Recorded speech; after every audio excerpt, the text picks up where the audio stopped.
Welcome to Con Carne, presented by Alex Ross Art. Alex Ross is one of the greats, one of the legends when it comes to graphic novels, comic books. His photorealistic style is, no one else can do it like Alex Ross. And here's Alex Ross talking about his YouTube page and why you should visit it. Hi, this is Alex Ross. I appreciate you guys supporting our YouTube, and we create new content every week.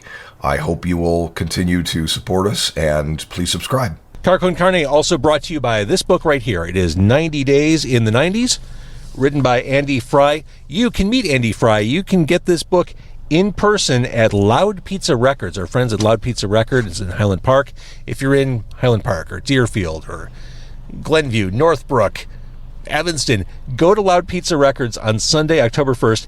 Get yourself a signed copy and enjoy the story. Darby, the record store owner in this book, goes back to the 90s in Chicago. She gets her old music writer job back. There's a big future in writing, from what I hear. What bands does she see? How about Naked Raygun, Nirvana, Veruca Salt? Read the book to soak in all the nostalgia. Go to Loud Pizza Records and get your own copy on October 1st. Or if you prefer, Rocktober 1st. Con Carne also brought to you by Easy Automation, easy-automation.net. If you're a homeowner, if you have a home office, a play space, it's high time that your spaces become smart. Smart home, smart play space, smart office. My friends at Easy Automation are going to help you figure out how to minimize your energy usage while maximizing your comfort. Sound good? Absolutely. Easy Automation will help you find a customized solution that is right for you. Their team has 30 years of collective experience in the industry and will tailor a service package that fits your lifestyle and needs. Get a quote. Visit easy-automation.net or call 630-730-3728, 630-730-3728. And look at this. I can actually trigger the theme song from here. It's Con Carne. Let's eat in the car. It's Con Carne. And now here's the star of our show, James Just means less editing on the back end. My guest is Brian Moore. He is a copywriter, a marketer, a writer, a social media pro who puts out a bi-weekly newsletter called Grumpy Grammar Guru Guide to Great Writing. 5G. I came to know him as, and maybe you did, as editor of Red Eye, also digital news editor for Tribune Publishing. Nice LinkedIn profile. I try. You succeed. This bi-weekly newsletter, I want to talk to you about the content you put in there, but my reason for having you here, besides the fact that you're delightful and charming, Brian, my reason for having you here, it is my belief that as far as writing goes, especially on social media, grammar, spelling, they have completely fallen off the cliff. I can't be imagining this. I see it everywhere. No one actually knows how to string together words anymore. It is an epidemic. You are an stout observer of this phenomenon. It's sometimes I can't even tell what I'm reading. One of the biggest hurdles that I see is the lack of punctuation. Or improper punctuation. I see apostrophes where they don't belong. Where does one sentence begin and where's the other end? Where's your? It's just a bunch of thoughts, and it's tough out there. It is tough out there, and it's one thing for civilians to get it wrong. It's one thing for civilians to mess up punctuation. I see it more often than not from news organizations. Yeah, people who should be getting this stuff right. Well, they've. I know this from firsthand experience. A lot of organizations in this city and probably across the country, they have gotten rid of their folks with experience. The editing is not at the level it should be or that it once was. And a lot of younger folks who have grown up in the texting, social media world just aren't paying as much attention to it. And they would say, go as far to say they don't care about it. We've gotten by with the texting that we do, and we all understand each other, so what's it matter if the social posts don't look good? Or every time I see a meme with a misspelled word proliferate across the web, it feels like another dagger in my heart. Well, it is the memeification of language, I think, across the board. That's what it is. Yeah.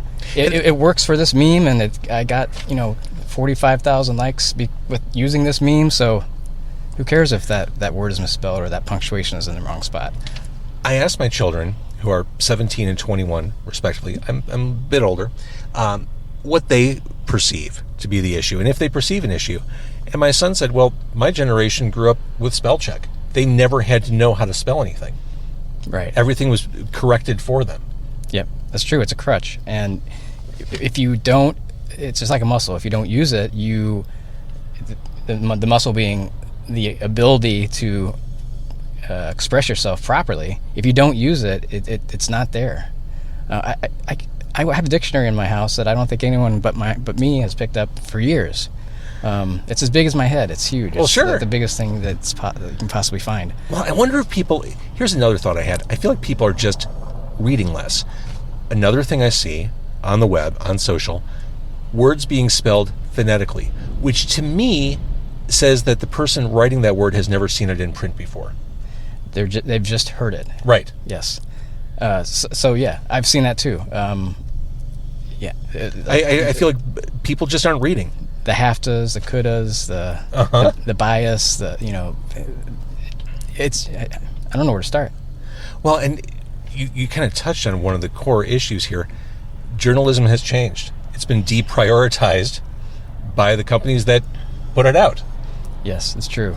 And it's unfortunate because editors do more than just correct punctuation, make sure words are spelled right. They make sure facts are true to life. They make sure that a story reads well. It's logically organized so that the reader can understand it and that it makes an impact on them. That the quotes are impactful and they say something other than just filling up space, which I think a lot of stuff that I read now is just we got to fill out 16 inches in the newspaper, right. So we're going to write to 16 inches. Are newspapers even part of the equation anymore? I will have to say, and for everyone who knows me out there who watches this, when I say this, you're gonna shake your head. I don't subscribe to a newspaper anymore, an actual print newspaper. We have a free one that comes out here in Brookfield, but otherwise, I dropped my prescriptions long ago. My subscriptions, not prescriptions. I'm language. I shouldn't be making mistakes like that. Well, you're human too, which brings me to my next question. And we're at a taco joint here. We got tacos. Yeah, we did. Do you feel like you'll be more conversant over food? Yeah. Yeah. Aren't we all? We are. That's why I'm doing this in the car. I think there might even be chips here, which are absolutely murder to have on mic. I was going to say, can we crunch those all night? All night. All right, so you got a veggie. I don't know what's in here. You got 2 chorizo tacos. Seem like a safe bet. They're really going to make me earn this. God. This feels veggie. Yeah. All you? So what I was going to say was, where does AI figure into all this? Yeah, I knew this was gonna come up. So I have experimented a little bit with ChatGPT. Yep. And so there's several things related to this. The copy that I'm getting out of ChatGPT is pretty crappy. I mean, it's not that great. But the thing is, it's at its worst point now. Yes, It will only get better. It's true. And it's only as good as what you're putting into it, right? So For sure. you have to have someone who knows what they're talking about, who is diligent enough to put in the right prompts to ChatGPT Right. to get something out of it that's useful. And I feel like I'm pretty good at that, and what I'm getting out is still pretty bad. I mean, it's like when you write your first book report in 6th grade or whatever. You know, in conclusion, additionally, Just trying furthermore, to fill the space. it's like a template. And Yeah. and it sounds robotic. I was talking with a buddy down the street at a bar, and he was talking about ChatGPT, and he had a letter on his phone, and part of it was written by ChatGPT, part of it was written by him, and he wanted me to identify what parts of it were ChatGPT. I was like, there it is, there it is, there it is, there it is. And he's like, I'm going to tell you a secret. All that was ChatGPT. I was like, I can tell. Do you think ChatGPT talks about us the way we talk about it? let's eat some tacos if you don't mind eating on camera and on microphone. I don't. Yeah, I got over that a long time ago. I was gonna say I got 4 dogs and 3 kids. I've been eating. Oh, in you're front of- busy. All right, this is just a mess. This is just. I'm wearing a sweatshirt that can take a beating. I've just learned. That's good. Oh yeah. Well, black is the best color for any sort of food stain. Right. And it looks slimmer, don't I? You do. With the black hoodie. I could hardly see you when I got here. One of the reasons why I wanted you on this podcast because I see what you're doing on LinkedIn. I read your posts. Yeah. And you post these tips all the like thoughts, observations, just like cheats to write effectively, and I love it. Yeah, it's the daily posts that I get more joy out of. I don't have to put as much effort into them. I get instant feedback from people. I get questions. I get other opposing views. Do you really? Sometimes, yeah. Actually, and that happens a lot on. I also have a TikTok channel. Man, I'm just promoting myself all over. Right? Should. So on TikTok, because that's the less curated audience there, right? I mean, the TikTok is open to everybody. Whereas LinkedIn, you just got a bunch of old professionals or whatever. So you get a lot of people on TikTok saying that, and I can kind of see the point. They will say you're just being prescriptivist, which is apparently a bad thing. I don't ever see myself as being a prescriptivist and trying to insist on people writing or talking a certain way, because language evolves. I understand that, and I think that you talked about that in your newsletters. Yeah, I think that might be what James, I think it's part of what we're experiencing is, I think language and speech and English in general probably is going through some sort of evolution, and it's fueled a lot by the social media, Sure. the texting. It's the memeification of we can get across our thoughts with an image and a pithy one-liner, and why should we communicate any more or any differently than that?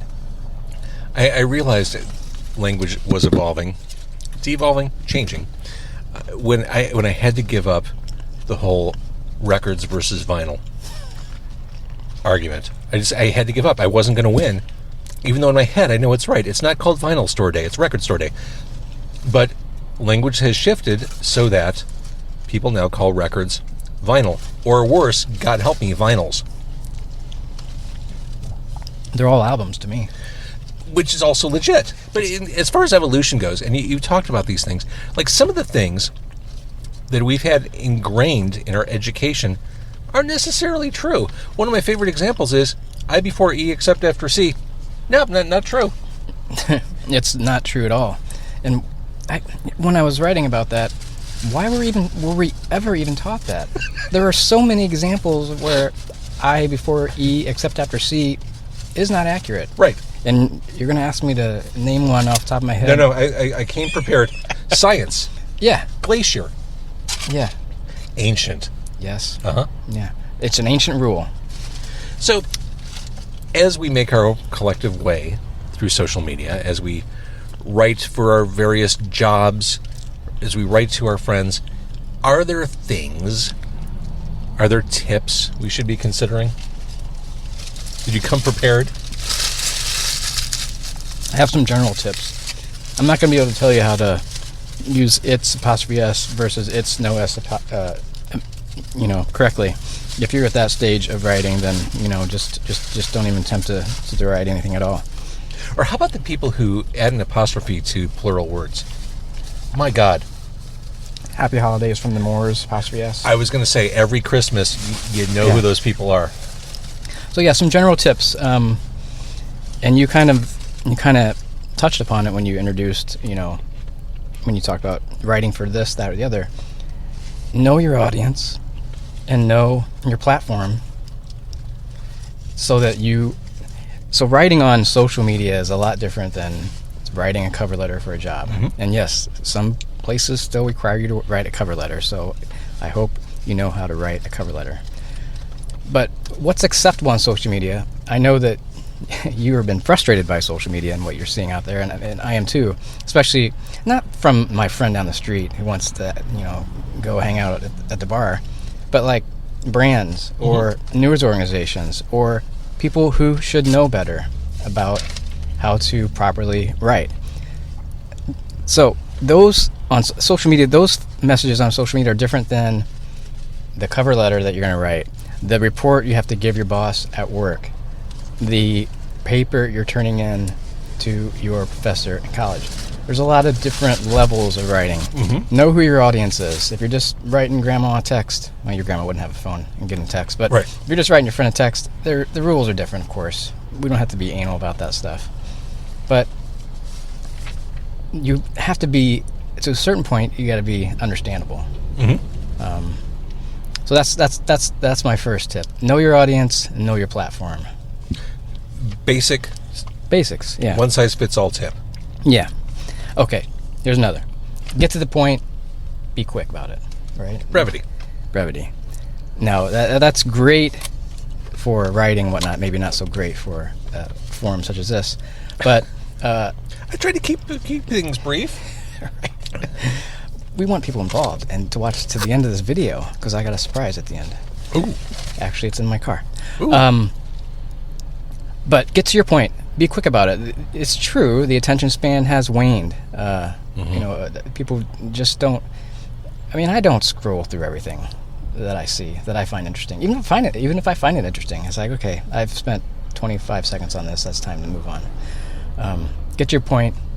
Use short paragraphs. Use short words. Use short sentences. Don't drag everything out. People just they're not in it for the long haul, unfortunately. I wish they were. I like to write long form.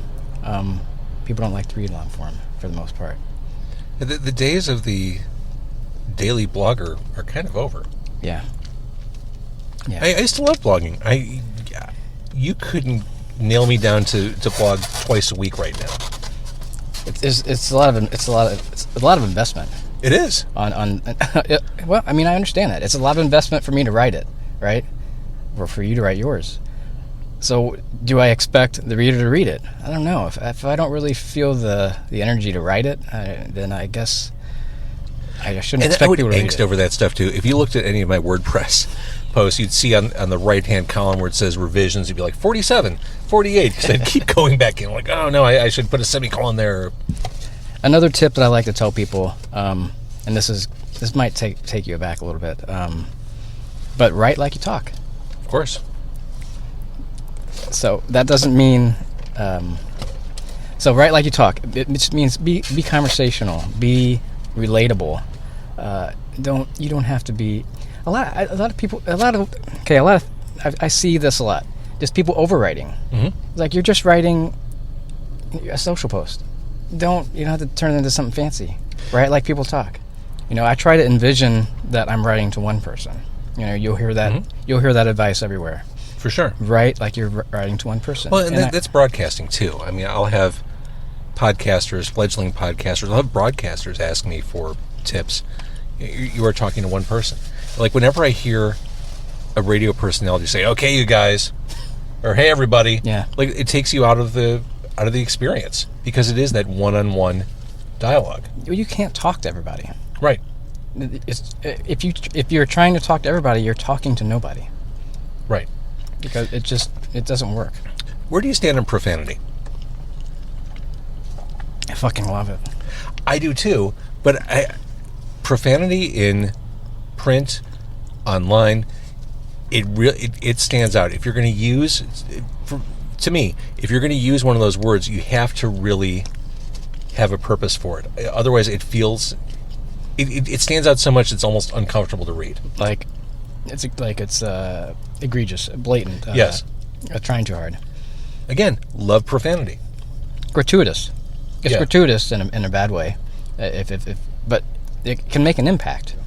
On LinkedIn, I probably wouldn't use profanity very often. I probably have. Maybe not the F word. I don't know. I just said the F. I don't think I've used much, if any, profanity online.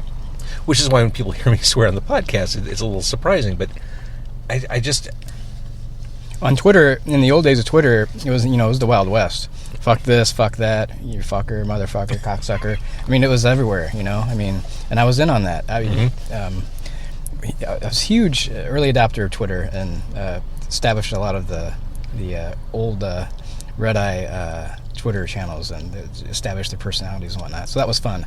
But yeah, profanity is good. But you have to be strategic almost with how you let that stuff out. You don't want to, like I said, you don't want to be using it just to be using it, right? It's got to have a purpose.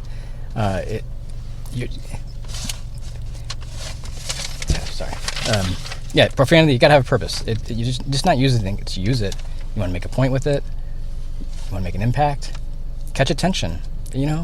I'm not beyond using a fuck here and there to draw some attention to what I'm doing. Yeah. All right, each your quesadilla. Mm-hmm. Again, Brian Moore is my guest. He's a copywriter, marketer, writer, social media pro. Edited some pretty high-profile stuff here in Chicago. I have, yeah. For a while, I was the front page editor on the digital front page of the Chicago Tribune. That was fun.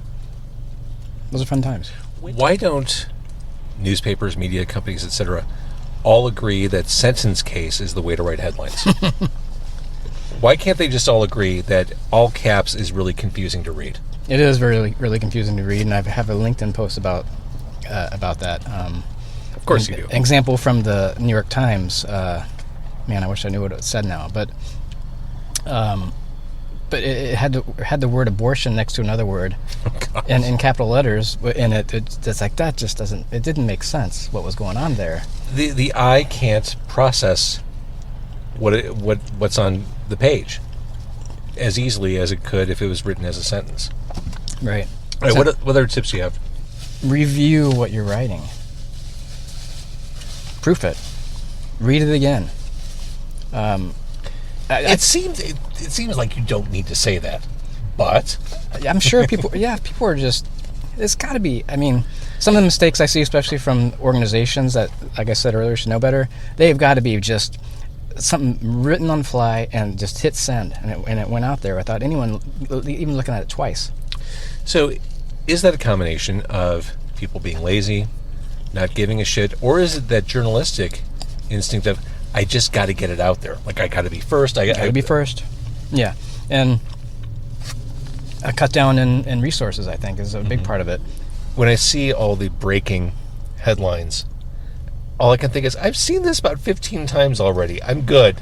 You're not telling me anything I don't know. Stop with the breaking news. Breaking news is no longer breaking after you've said it once. It's white noise. Yeah. Breaking noise. We're recording this on 9/11. A plane hit the World Trade Center. Yeah. That's breaking. That's breaking news. Mm-hmm. Or when the second one hit the tower, as the film was rolling. Yeah. That's breaking news. Mm-hmm. Yeah. Okay. Eliminate unnecessary words. Okay. Which is another variation of what you were saying earlier about. You said something about simplifying. Yeah. Get your point quickly, and yeah. But this is where I will get some specific. If you're using the word very or really, get rid of it. It doesn't mean anything. There's nothing. I'm really hungry. I'm hungry. What's the difference? I mean, I'm really hungry. I guess if you want to stress it that way, you're really hungry. But like a better way to say that is, I'm famished. There it is. Starving.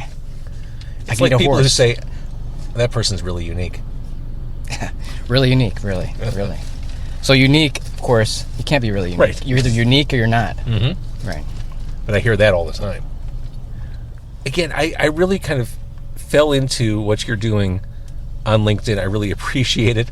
I feel like you're waving a flag that very few are waving these days, and you're doing it really well, and you're doing it in interesting, and you're not being prescriptive or whatever the word was you used earlier. Prescriptivist or prescriptive.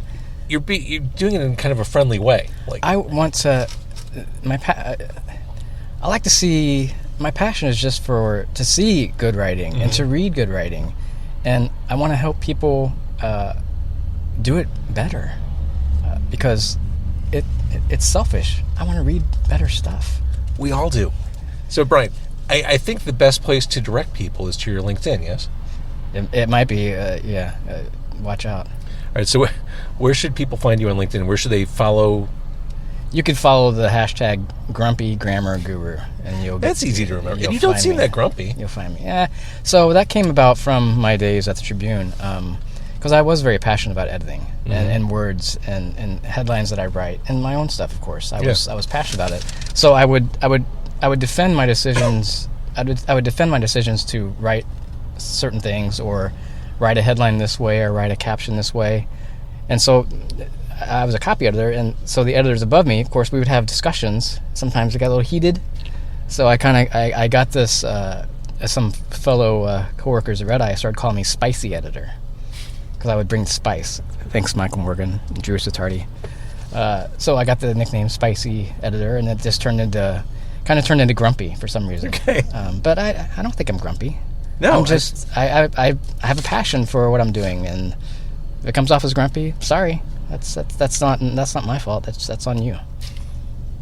All right. Well, thank you for actually prepared tips for tonight. Thank you for doing homework, which so few people do anymore. Thank you for coming prepared. Thank you for eating Mexican food with me. It was pretty good. I did like this. I did have a treat waiting for you in my car. I forgot to bring it with me. Should we get it? Okay, so we just got done eating Mexican food. You ran to the car. I have no idea what we're doing here. I don't either. No, actually, you got a treat? We do have treats here. This is a dessert. I love desserts. I love treats. Yeah. So these are vulgar vegan cupcakes. Vulgar vegan. Yeah. My wife's has a business. Does everyone in your house have some sort of enterprise that alliterates? So this is the thing, that it's the marketing that she does is so it's on brand for her, but it's on brand for me, because it's about words and being vulgar, because she likes to curse like me, and she also has a writing background. So it's the vulgar vegan cupcakes. The vulgar vegan. The vulgar vegan. So vegan house. I mean, I saw you had vegetarian. Yes, I'm vegetarian. My wife is vegan. All right. Oh yeah, because you had dairy on your. Yeah. So we have a Death by Double Chocolate. Death by Double Chocolate Nice. cupcake here. Yeah. Now these are vegan, but you won't know it. I love that. What's this? This is called. Can you see that? That's can. Breakfast at Tiffany's French toast inspired cupcake. Oh, that's the one. Yeah. There's damn right, I got the blues. Blueberry lavender. Blueberry lavender, and then of course Buddy Guy song and album. Yeah, right. Yeah, and this is called Fairy Floss. It's cotton candy inspired. Oh, now here's the thing. Those last two are really speaking to me. This is the bestseller right here. One of them, yeah. Damn right, I got the blues. From my head down to my shoes. That's right. It's okay if I open this? You can do whatever the hell you want. This is your car and your show. Oh, look at this. It is a vulgar. Oh, and it's ice. I mean, it's not ice cold, but it's cold. Like, you managed to preserve it. Yeah, I did my homework. My wife tells me how to handle these and. Damn right, I got the blues. Preserve these, yeah. So this is vegan, which means I'll actually lose weight. It absorbs the fat in your body. This looks great. Okay, I'm gonna go ahead and eat this. Yeah. What do you have? You have the. Well, I got Death by Double Chocolate. Okay, excellent. Yeah, it's my favorite. One of my favorites. Got all the lavender and the fresh blueberries. Something different entirely. The fresh blueberries. Mm-hmm. The lavender is really a nice touch. You're gonna be going to sleep soon. But does it make you sleepy? Is that true? It's supposed to, isn't that? I don't know. It's been marketed that way. Someone's doing their job.